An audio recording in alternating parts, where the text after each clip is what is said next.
Hello everyone.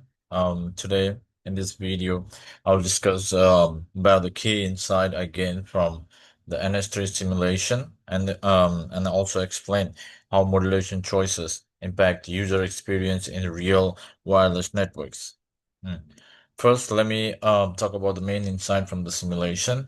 When I ran the simulation and increased the distance between the two wireless nodes, I observed that packet loss increased significantly at shorter distance. Most packets were transmitted successfully and throughput was high.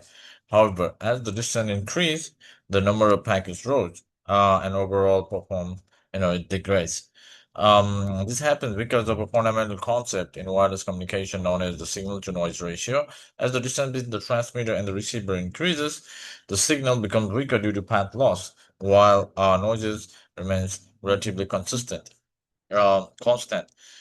This reduces the SNR, making it harder for the receiver to correctly detect the transmitter signal.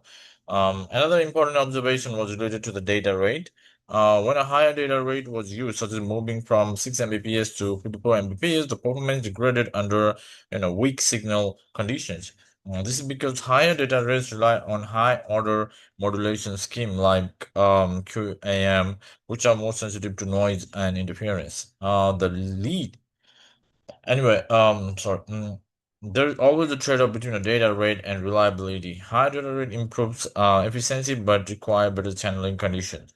Now about the real-world user experience in modern wireless networks like 4G, 5G modulation schemes are not fixed. Instead, systems use adaptive techniques to select the best modulation based on current channel conditions.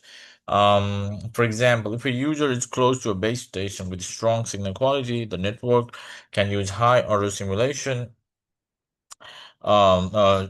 modulation like 64 QAM or 256 QAM. This follows faster data speed, smoother video streaming, and better overall performance.